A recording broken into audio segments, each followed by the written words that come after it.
Bow to the First Order.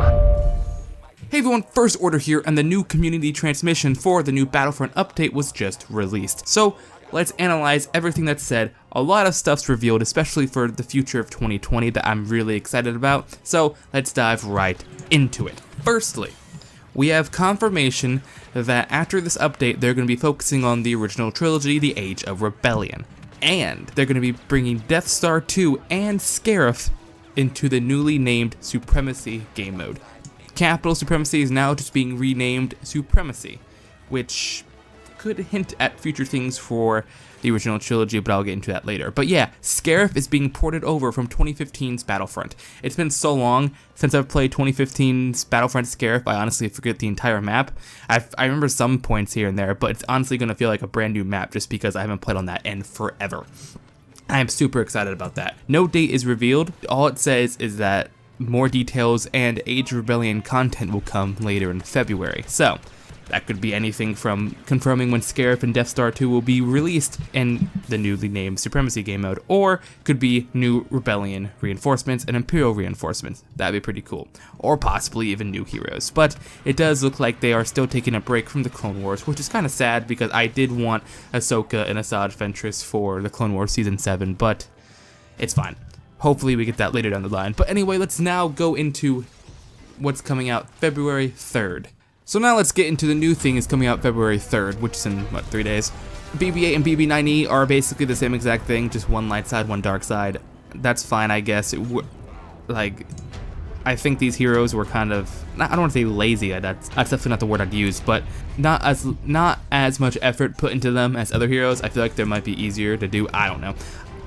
What am I saying? I don't know anything about coding or anything involving game development, but let's just get into the BB8 and BB-9E. So, they both have 3 passive abilities, which is new because only other heroes have 1. Technical support, which allows the droids to capture units like they're 2 units instead of 1. Swift reaction, which increases the cooldown for nearby friendly allies' abilities.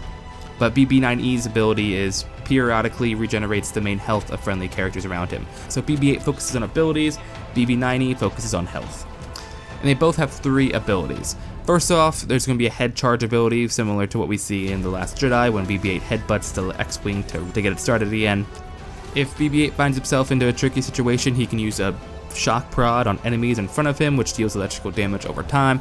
I don't think that's an ability, I think they're just saying like that's his main weapon, like electrocute people. Basically, he has an ability called Resistance Backing, which reveals enemies around him, similar to Poe Dameron's X-Wing, where you can reveal enemies, or like Boba Fett's Scan Post, just like that. And rounding off his abilities, Cable Spin, which BB-8 will begin to rotate, extending 3 tow cables, hitting all enemies around him and causing high damage. Similar to what he did in The Force Awakens when he jumps up and is in the Falcon. So, that's cool. Not a lot of cool abilities, I'm not gonna lie. Nothing I'm really excited for other than the Cable Spin. I think BB-8 is just gonna be a fun hero. Like, there's not a lot of abilities I'm really excited for him. But for BB-9E's abilities, BB-9E has a smoke screen ability, which is, smoke grenade, simple. His second ability, Charge Up, which emits a pulse that places his shock prod and all nearby friendly blasters into super success mode, which is when you overheat your blaster and you go to the gold and you can shoot for a longer period of time without overheating. So it looks like BB-9E is a lot more of a support unit, which thank God the dark side has like none. The people who can support only support themselves, so it's nice to see something finally having support others. And the third ability is Shock Spin. When used, BB-9E will spin and release an electric pulse that pushes and damages enemies that are nearby. Any enemies that are further away will have their blasters overheated, similar to BB-8's Cable ability. I won't go into all their star cards and everything, that's pretty simple. We also get Era Select for Capital Supremacy, well, now just Supremacy now. You get to decide whether you want to play in the Age of Republic or Age of Resistance, and later down the line, Age of Rebellion when it comes out. In the community transmission, it does say Age of Rebellion content arrives in February. The Era Select menu will also be updated to include it. So I don't know if that confirms the planets to be in Supremacy, or if original trilogy content will be like, instant action co-op in that first. We'll find out later down the line though, when more information gets revealed. So yeah, those are really the big two things with this community transmission. We got confirmation of Rogue One and Death Star 2 coming to the Age of Rebellion capital, well, now just Supremacy. I keep saying capital because I've been saying capital Supremacy for so long now. We got BB8 and BB-9E, they got all their abilities, passive abilities, star cards, all that to unlock. And let's go over some other miscellaneous updates that I don't really have to talk a lot about. Droideka units are being added as AI players in co-op and instant action, era selection in Supremacy. New emotes have been added for Finn and Kylo Ren. One's a thumbs up, one's a showdown. We don't know what these look like yet. Well, Finn's thumbs up, what do you expect? It's a thumbs up. And Kylo Ren's showdown? I'm going to assume it's his signature pose where he like points his lightsaber out at somebody. He does it with Luke on Crate, he does it with Palpatine in The Rise of Skywalker, and he does it in The Force Awakens. He does it in The Force Awakens, I can't picture, but I know he does it. They are adding new capital ship interior maps for the MC-85 Star Cruiser and the Resurgence class Star Destroyer. I'm super excited to get into the Resurgence class Star Destroyer, that's going to be a lot of fun.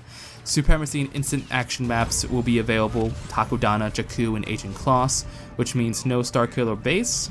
Anything else we're missing? Takodana, Jakku, Starkiller base, Crate, which I don't mind.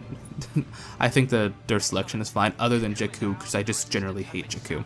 A really cool thing for Darth Vader, he now has the ability to block and attack while choking, so we're gonna get a lot more cool Vader things. I feel like Vader is really underpowered in Battlefront 2.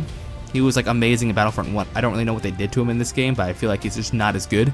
So maybe this will begin to make things right. Also, we got a lot of nerfs to Emperor Palpatine and Anakin Skywalker. I was just playing as Anakin Skywalker last night.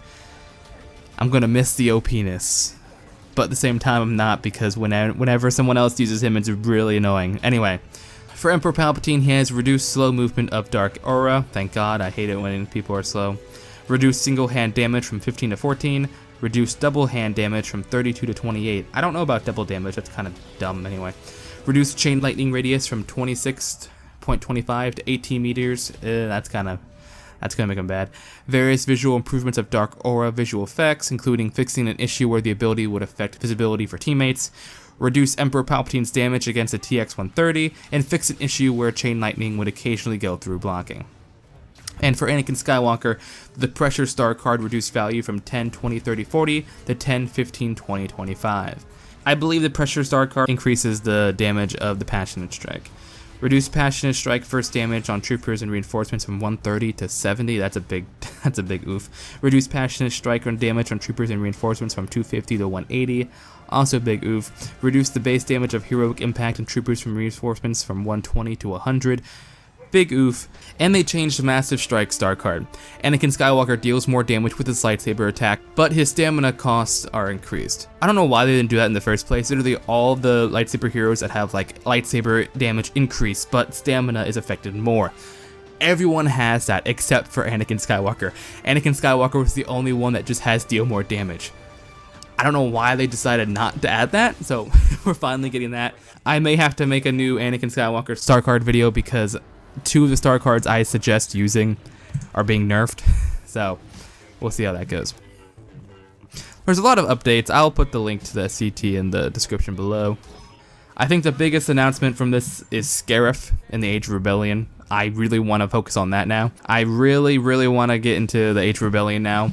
And after that, hopefully more Clone Wars stuff. We could possibly get new heroes, Jyn Erso and Director Krennic. Oh my god, hopefully. So yeah, I'm super excited about that. We'll get into more information later down the line, but that was this community transmission video. Anyway, hope you guys enjoyed this video. What's the thing you're most excited for February 3rd? Capital Supremacy for the sequel era, instant action for the sequel era, co-op for the sequel era, or the new heroes BB8 and BB-9E. I'm really excited for Capital Supremacy. I'm generally curious what the interior maps look like because the Mon Cala Cruiser is going to be similar to the Rebellion Mon Cala Cruiser. So we're going to see the interiors for both ships and compare them to campaign missions and all that stuff. Anyway, I'll see you guys in the next video. Hope you guys enjoyed. If you did, be sure to subscribe, all that good stuff. See you guys next time. It's First Order, signing out.